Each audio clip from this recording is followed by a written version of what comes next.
Hello everyone, welcome to lecture 61 on the online course on Introduction to Microwave and Optical Metamaterials. In this final lecture of this course, we will look into the characterization methods for metamaterials. So here is the lecture outline. We will briefly discuss about the importance of metamaterial characterization. We will look into some typical objectives of metamaterial characterization and data processing that can be used for this purpose, and then we will see some characterization methods for microwave metamaterials such as free space methods, waveguide based methods and resonant cavity methods, and then finally we look into some characterization methods for optical metamaterials, that is scanning electron microscopy SEM, transmission electron microscopy, that is TEM, atomic force microscopy, that will be AFM, and then UV visible NIR spectroscopy, and then finally ellipsometry. Now, why it is important to do the metamaterial characterization? So, when I say characterization, it basically means measuring and extracting the electromagnetic properties of a metamaterial sample in a given frequency range. Now, because metamaterials are engineered structures, you must verify that the fabricated sample actually shows the intended effective permittivity and effective permeability or the surface impedance, right. So, why characterization is essential? First of all, it gives you verification, that means you can confirm that the fabricated metamaterial behaves as predicted by simulations. Then you can do the performance evaluation, that means you can measure the key parameters like permittivity, permeability and the refractive index of that material. And also you can do troubleshooting, that means if there is something wrong in the design, you can identify and correct those discrepancies between the simulated and the measured results. And finally, it can take you to application development, that means you can ensure that the metamaterial is fit for its intended use, that is for some antenna, cloaking or filter applications it is working fine, and then you can go and confirm that the material is perfect for this application. So, what are the typical objectives of metamaterial characterization? Aims to prove that fabricated structure delivers the designed electromagnetic response, ensuring stability and tunability under real conditions. So, this material can then be used confidently in antennas, sensors, absorbers, imaging, stealth or any other advanced electromagnetic application. So, measurement and verification of electromagnetic properties such as the scattering parameters, S parameters. So, you can measure the transmission coefficient, that is basically S21 parameter, and the reflection coefficient, which is S11 parameter, and this allows you to determine the resonances, bandwidth and the loss of this metamaterial. Next, you can also derive and obtain the effective permittivity and permeability and also the refractive index, which are all function of frequencies from the S parameters. Then you can also identify the resonance, that means you can locate the electric or magnetic dipole, toroidal or plasmonic resonances that can produce negative index or epsilon near 0 behavior. Dispersion and anisotropy. So, you can determine how the phase velocity and the impedance vary with frequency and direction. Also, you have surface properties for meta absorbers or metamaterials or absorbers. You can extract the reflection phase, surface impedance and absorption coefficient, right. With this typical objectives of metamaterial characterization, you obtain the data, and that is why the data processing will be required that can finally characterize the metamaterials. So, after retrieval of the S parameters from the different methods, you have to follow the following steps. Okay. So, as you know that first you need to do the pre-processing of the measured S parameters, which includes phase unwrapping and reference plane correction. So, that is basically you remove the artificial phase jumps, which are like plus minus 2 pi from the measured S11 and S21 parameters. Okay. And then for the reference plane correction, you have to shift the reference plane to the physical phases of the sample, that will eliminate the fixture and the connector delays. After that, you can focus on Nicholson-Ross-Ware NRW retrieval or any other related algorithms that can be used to correct the S parameters to compute the material's complex refractive index, that is n as a function of omega, and impedance, that is Z is a function of omega. So, n omega is given by this, as you can see it is function of the thickness of the material, S11 and the S21 parameters. Same here as well, it is dependent on the S11 and S21 parameter, the impedance. Okay. So, here K naught that you see is basically the free space wave number, and as I mentioned D is the sample thickness. And from this and impedance Z, you can also find out what is the effective permittivity, that is given by N over Z, and mu effective, which is the effective permeability, will be Nz. Okay. Now, once you know the reflection, or you can say reflectance and the transmittance, you can also find out what is the absorbance or the overall absorption by this absorber. That can be given as A minus A equals 1 minus, this is basically capital R minus capital T. Okay. So, with that understanding, let us now go into details of some characterization methods for microwave metamaterials. So, first you need to understand what are the key instruments required for microwave metamaterial characterization. The first thing you will require is a VNA, vector network analyzer. It is a core instrument for sweeping the microwave band and measuring the S parameters, that is S11 and S21 with high accuracy. Okay. So, the measurement setup, you have to do the calibration standards, and then there are TRL, that is through reflect line. These are basically preferred for waveguides and on wafer measurements. There are also other setups, something like calibration standard, something like SOLT, that is short open through load, short open load through, SOLT. Okay. So, this is basically the calibration for coaxial connectors and bench setups. So, why you need to do this? That basically removes the systematic errors, mismatch, delay and loss before the measurement. And then what are the antenna fixture options? You can use standard gain horns for free space or quasi optical testing. You can use waveguide flanges or custom sample holders for guided wave measurement. So, here we will first discuss the free space methods. So, in the free space methods, these techniques basically involve placing the metamaterial sample between transmitting and receiving antenna, as you can see here. Okay, this is antenna 1 and antenna 2, the sample is placed in between, okay, in the free space. So, this method characterizes metamaterials without physical contact by measuring the electromagnetic wave that is getting transmitted or reflected by the sample placed between these two antennas. So, this is your VNA, right. So, the two ports are connected to the two antennas.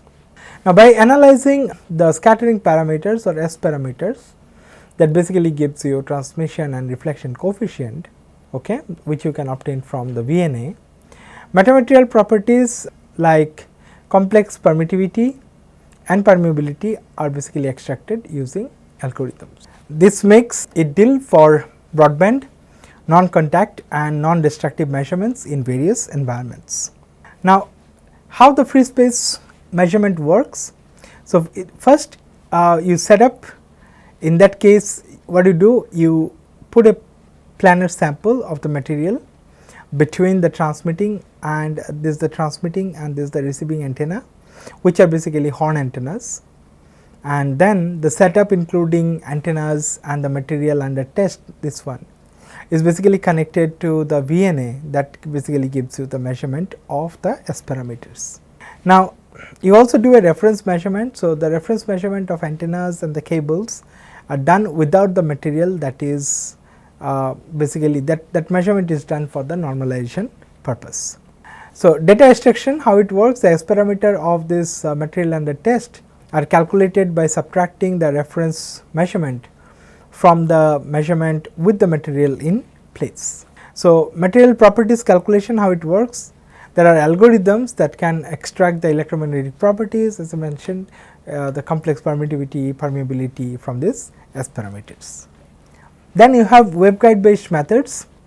So, waveguide based methods for metamaterial characterization, it basically involves measuring the scattering parameters, which are S parameters of a metamaterial sample placed within a waveguide, typically a rectangular or circular waveguide.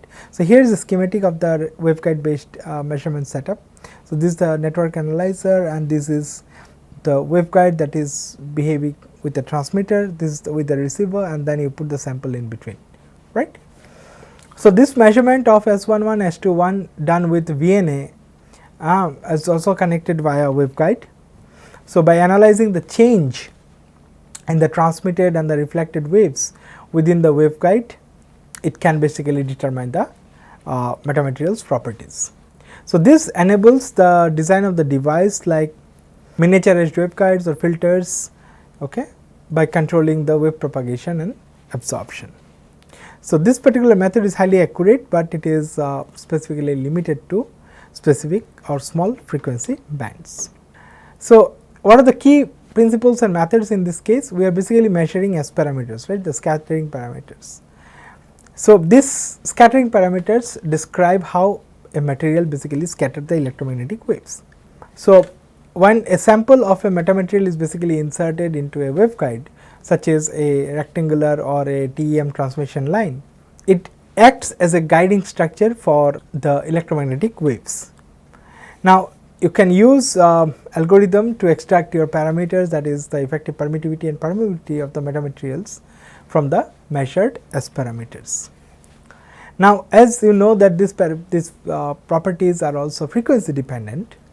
So, the measurements are typically taken over a range of frequencies that could characterize how the metamaterials electromagnetic properties such as magnetic susceptibility and dispersion will change with frequency.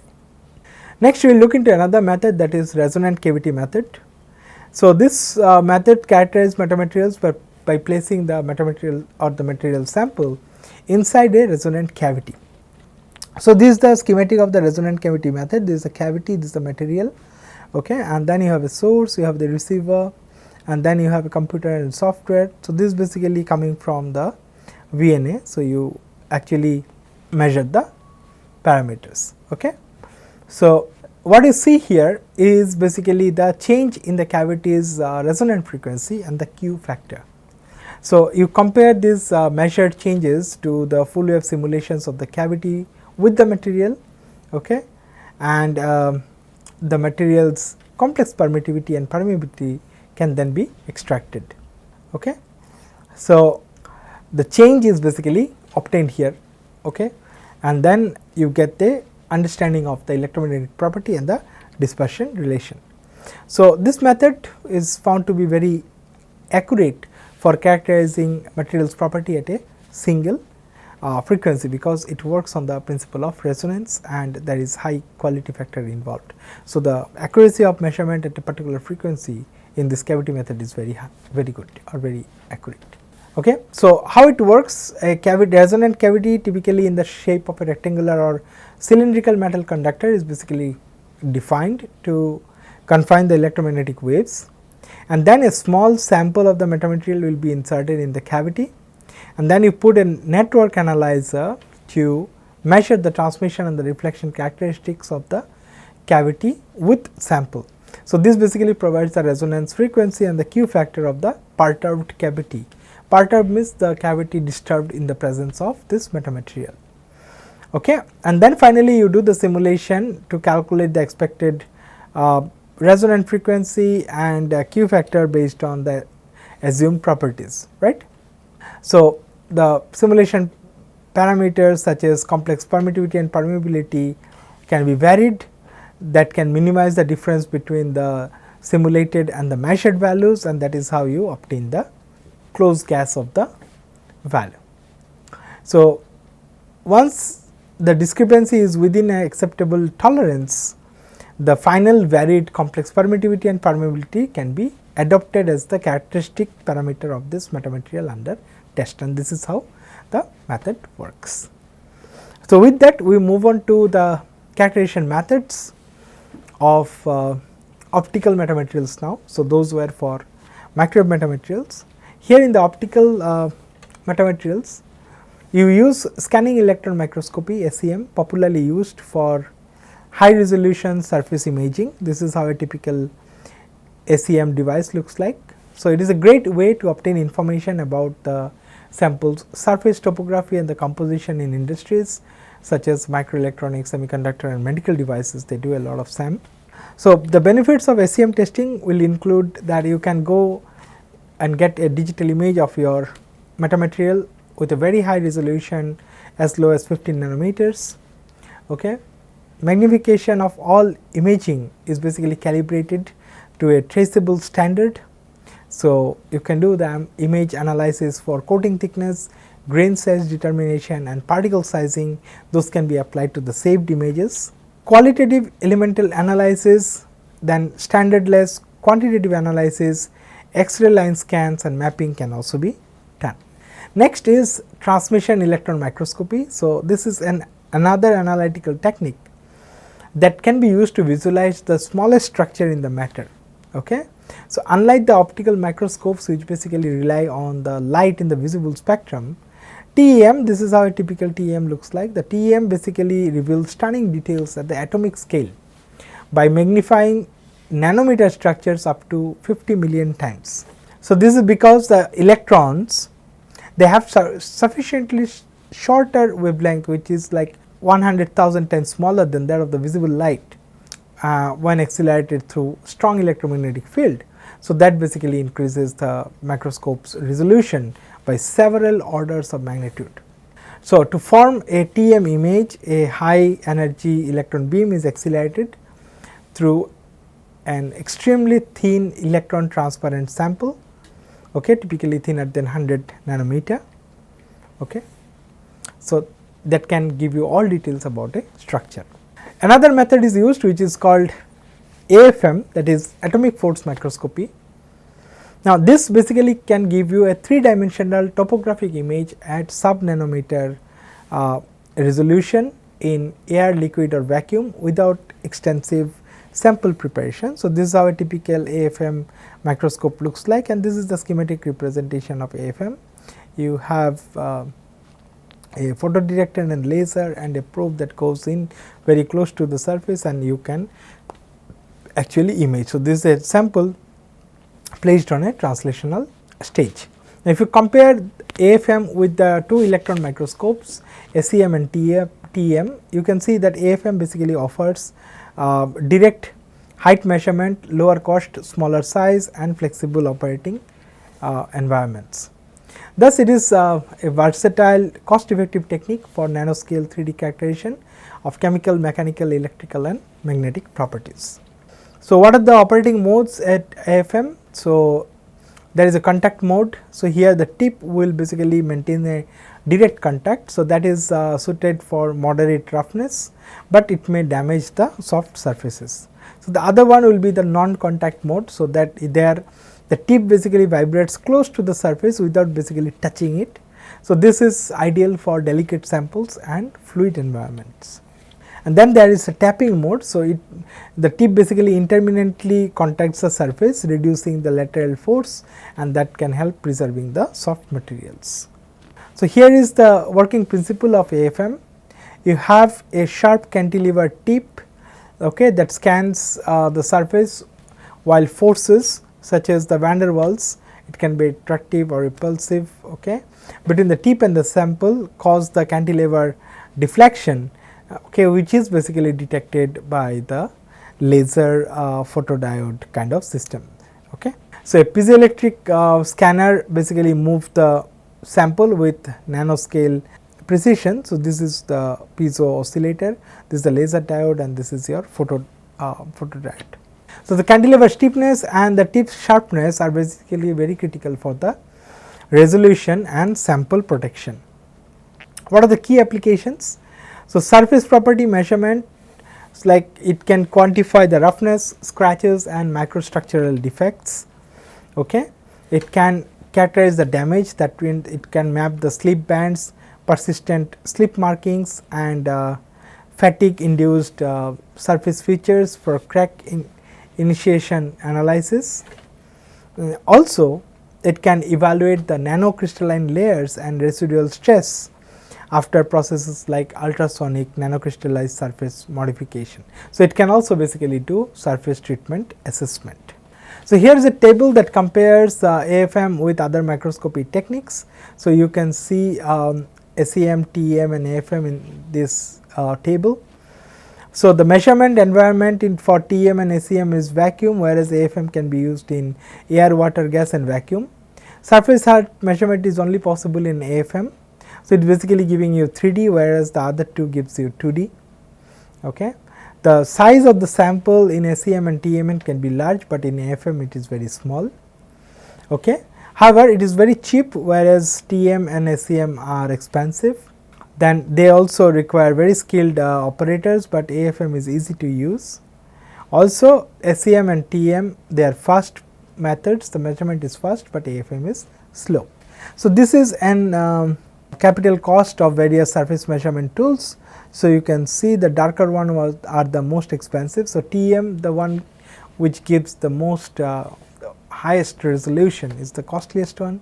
AFM and optical microscopy are much cheaper. Okay.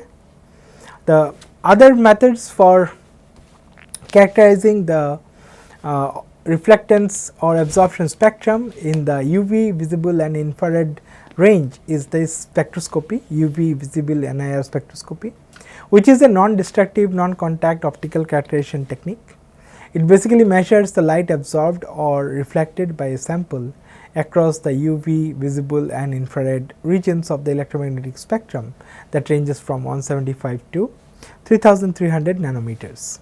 So, it is used to determine the optical properties, transmittance, reflectance and absorbance of the metamaterials. It can be applied to characterize semiconductor materials, coatings, glass and many other research and manufacturing materials. And this technique analyzes the electronic and vibrational transitions within molecules, providing information on a sample's composition, concentration, optical properties and molecular structure. So, this is how it works.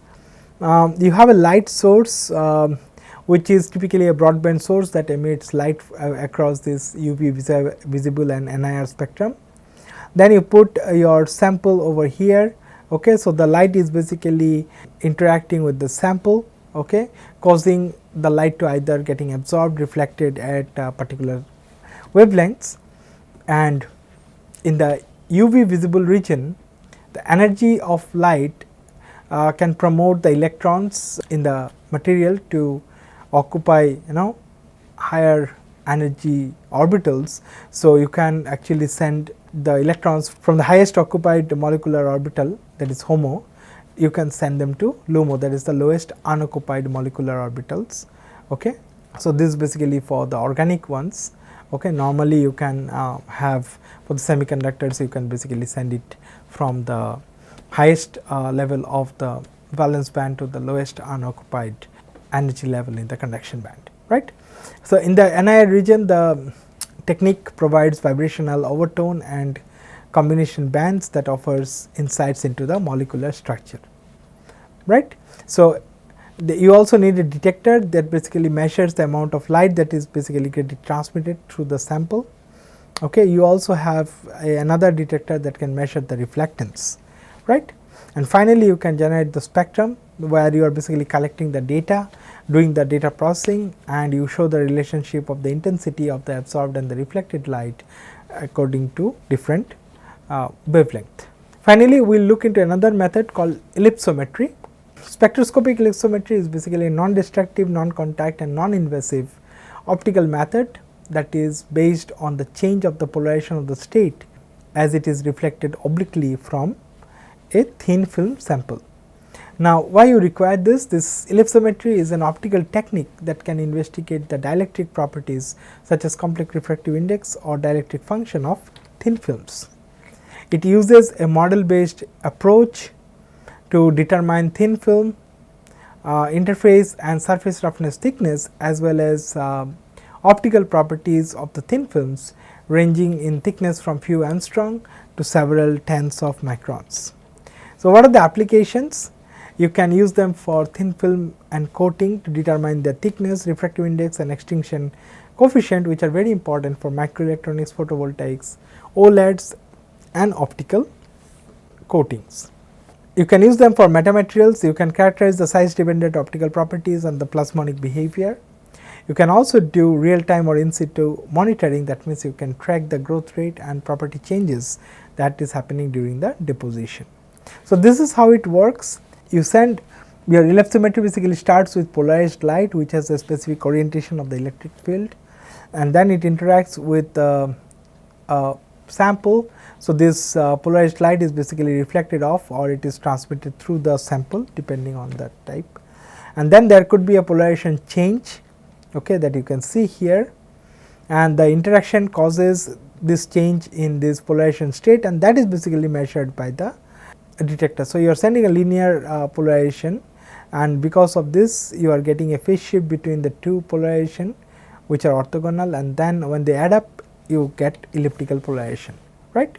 So, what is happening, the measured change are basically represented by two values psi and delta, that basically can describe the relative and the absolute change in the light's amplitude and phase. So, this is psi and this is delta that you see here, and then you can do a model fitting where this measured values of psi and delta can be compared to the theoretical model, and by adjusting the model parameters such as film thickness and refractive index, you can find a best fit that matches this with the experimental data, and that will allow you an accurate material characterization.